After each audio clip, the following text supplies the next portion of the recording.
오늘 네 하나님 여호와께서 이 규례와 법도를 행하라고 네게 명령하시나니 그런즉 너는 마음을 다하고 뜻을 다하여 지켜 행하라.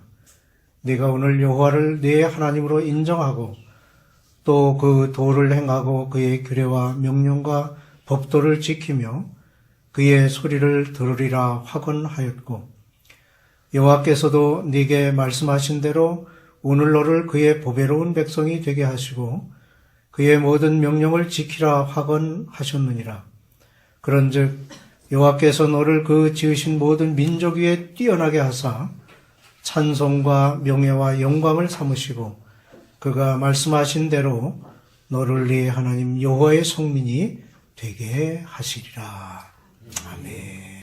하나님의 거룩한 백성이 되는 길은 오늘 18, 19절의 표현과 같이 여호와께서도 네게 말씀하신 대로 오늘 너를 그의 보배로운 백성이 되게 하시고 그의 모든 명령을 지키라 확언하셨느니라. 그런즉 여호와께서 너를 지으신 모든 민족 위에 뛰어나게 하사 찬송과 명예와 영광을 삼으시고 그가 말씀하신 대로 너를 네 하나님 여호와의 성민이 되게 하시려는 것입니다. 신명기 26장은 출애굽의 지도자 모세가 출애굽 2세대를 위해 하나님께서 주신 계명들을 긴 시간 동안 가르치고 난 후에 이 모든 율법을 총정리하고 마무리한 말씀이 담겨 있는 장입니다. 신명기 26장에는 율법을 총정리하는 마지막 부분의 두 가지 규례와 율법이 가지고 있는 특성이 무엇인지를 설명하는 것으로 되어 있습니다.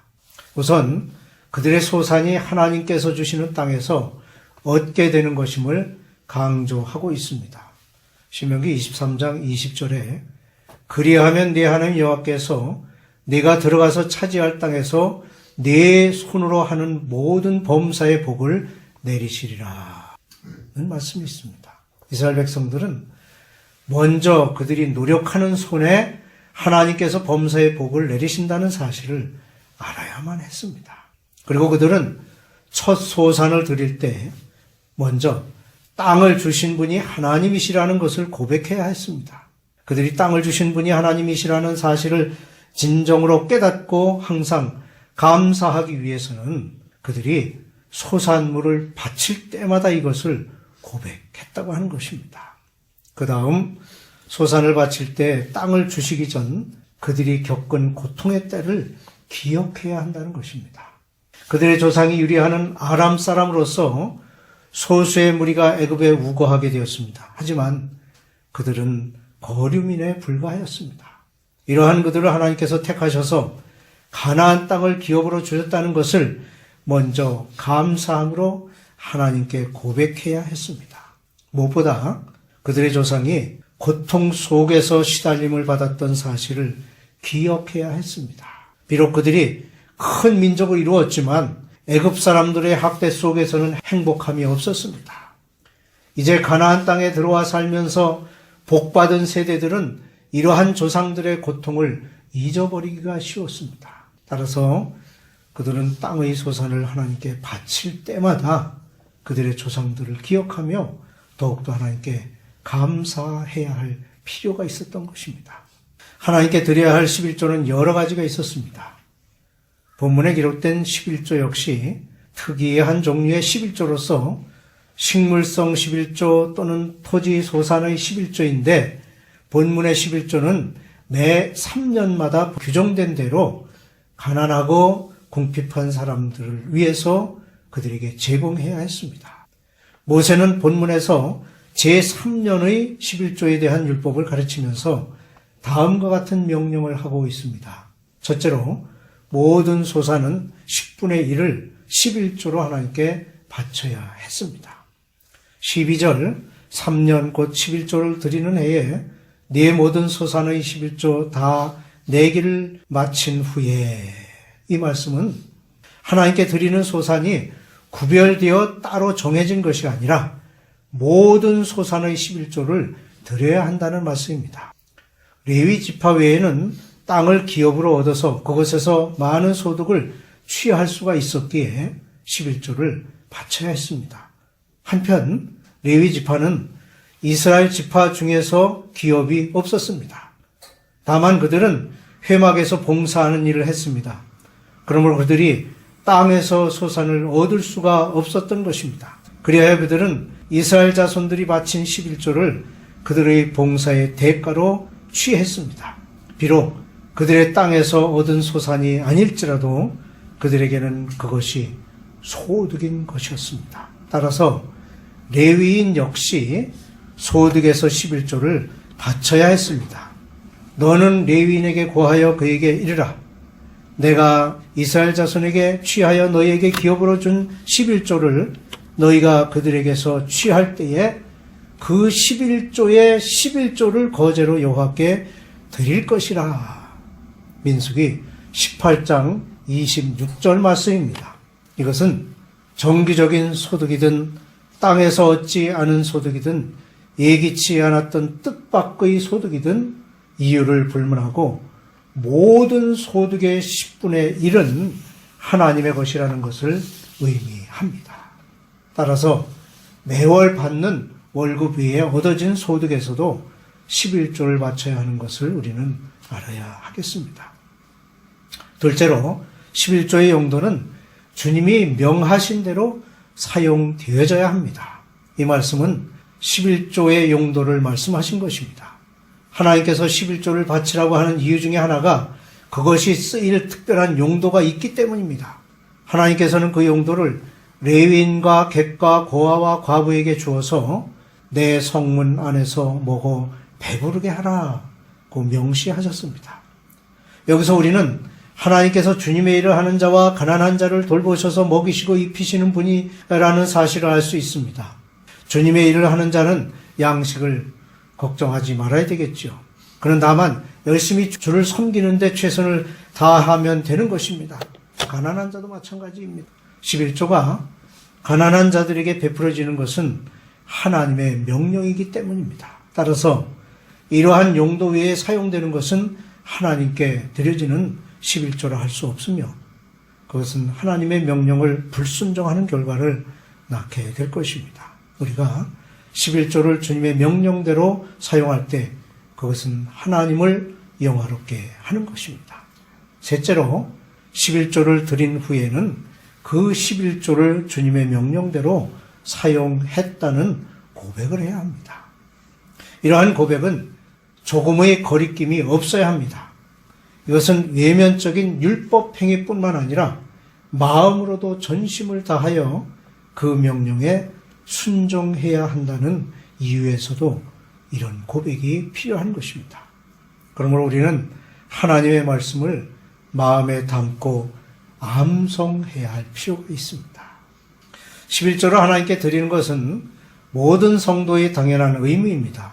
이 세상의 모든 만물은 다 하나님께서 창조하셨고 또한 그것을 인간에게 주셨기 때문에 어느 모로 보나 하나님의 11조의 요구는 정당한 것입니다. 그러나 11조를 드리는 행위 그 자체보다 그 11조를 드리는 마음과 정성 또한 자세가 훨씬 더 중요하다는 사실을 알아야 하겠습니다.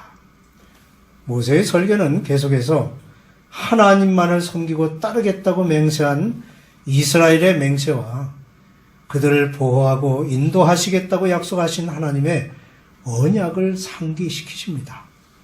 이 설교를 끝으로 모세의 길고 긴 두 번째 설교가 종결됩니다. 이렇게 모세는 본문 말씀을 통해서 이스라엘 백성에게 내린 모든 율법을 마무리하여 한데 묶어주고 있습니다. 그는 여기서 율법을 하나님과 이스라엘 간의 뿌리가 되는 관계에 의해 설명하고 있는데 그것에 대한 하나님과의 계약을 이행할 때 주어지는 축복의 말씀으로 결론을 맺고 있습니다. 우리는 이 말씀을 통해서 율법의 특성을 알 수가 있습니다. 첫째, 규례와 법도는 행하기 위해 존재하는 것입니다. 하나님께서는 행하기 위해서 율법을 주셨습니다. 오늘 내 하나님 여호와께서 이 규례와 법도를 행하라고 내게 명령하시나니 그런즉 너는 마음을 다하고 뜻을 다하여 지켜 행하라는 16절 말씀이 이것을 나타내고 있습니다. 이것은 사람들이 율법이 주어지기 전에 삶이 율법의 내용을 범하는 일이 많았기 때문에 하나님께서 율법을 주셨다는 사실을 포함하고 있습니다. 이러한 율법의 내용을 범하는 자가 없었다면 구태여 하나님께서 이러한 엄한 율법을 제정할 필요가 없으셨을 것이기 때문입니다. 그러므로 율법은 다음과 같은 사실을 말해줍니다. 하나는 율법은 죄의 대가로 세워진 것입니다. 사도 바울은 디모데전서 1장 9절에서 이것을 잘 설명하고 있습니다. 알 것은 이것이니 율법은 옳은 사람을 위하여 세운 것이 아니요 오직 불법한 자와 복종하지 아니하는 자와 경건하지 아니한 자와 죄인과 거룩하지 아니한 자, 망령된 자를 위한 것입니다. 법이 많은 사회일수록 악한 사회입니다. 죄 짓는 종류가 많아지면 많아질수록 법도 또한 늘어나기 때문입니다. 또 하나는 율법은 죄를 깨닫게 하는 데 도움을 줍니다. 그러므로 율법의 행위로 그의 앞에 의롭다 하심을 얻을 육체가 없나니 율법으로는 죄를 깨달음이니라. 로마서 3장 20절 말씀입니다. 이 말씀은 율법이 죄를 짓고도 깨닫지도 못하는 어리석고 우매한 자들을 위해 세워졌다는 사실을 말해줍니다. 또한 이러한 율법이 있기 때문에 어떠한 것이 되리라는 것을 확실히 알아서 죄 짓는 일을 방지하기 위해 세워진 것이라는 사실을 알 수 있습니다. 그래서 다윗은 내가 주께 범죄하지 아니하리 하여 주의 말씀을 내 마음에 두었나이다 라고 시편 119편 11절에 고백하고 있는 것입니다. 하나님은 이 율법을 행할 것을 명령하십니다. 이것은 하나님의 부탁이나 권면이 아니라 반드시 행해야 하는 명령이라는 말씀입니다. 하나님께서는 이 율법을 행하게 하기 위해서는 명령하셔야 했습니다. 인간의 마음이 완악했기 때문이죠. 그리고 이러한 명령에는 다음과 같은 사실을 담고 있습니다. 우선 명령은 거역할 수가 없습니다. 이것은 거역할 때는 불순종의 죄가 되는 것이며 결국 저주가 뒤따르게 될 것입니다. 또한 율법을 행할 때는 마음을 다하고 성품을 다하여 지켜야 합니다.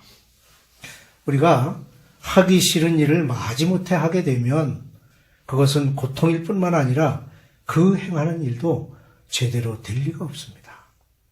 마찬가지로 율법을 행하되 마지못해 행한다면 그것은 진정으로 순종하는 자세가 아닐 뿐더러 그 행하는 일 또한 제대로 될 리가 없을 것입니다. 이것은 바로 하나님께서도 기뻐하시지 않을 것입니다. 그러므로 율법은 하나님의 명령이기 때문에 순종하는 마음으로 마음과 성품을 다하여 지켜야 하는 것입니다. 둘째, 이 규례와 법도를 지키는 것은 하나님과의 계약입니다. 이스라엘 백성이 이 율법을 지키겠다고 약속한 것은 바로 하나님과의 계약이었습니다.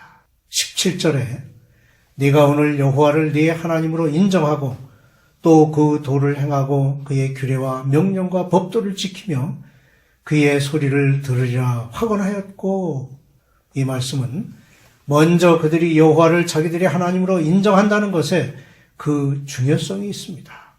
이와 같이 여호와를 그들의 하나님으로 모심으로 하나님의 모든 규례와 명령과 법도를 지키겠다고 약속하는 것은 당연한 것입니다. 그러므로 율법은 하나님의 명령이므로 그들은 반드시 지켜야 하는 특성을 가지고 있습니다. 셋째, 명령에 순종한 대가로 하나님께서는 그들을 특별히 구별하여 복을 내리십니다. 첫째로 그들을 모든 민족 위에 뛰어나게 하시며 둘째로 여호와의 성민으로 삼아 주십니다. 이와 같이 율법은 반드시 지켜야 하는 특성을 가지고 있으며 그것을 범하게 되면 저주가, 율법을 잘 지키게 되면 복을 내리신다는 사실입니다. 우리는 율법을 완성하신 예수 그리스도를 통해서 율법의 저주 아래서 벗어나야 할 것입니다.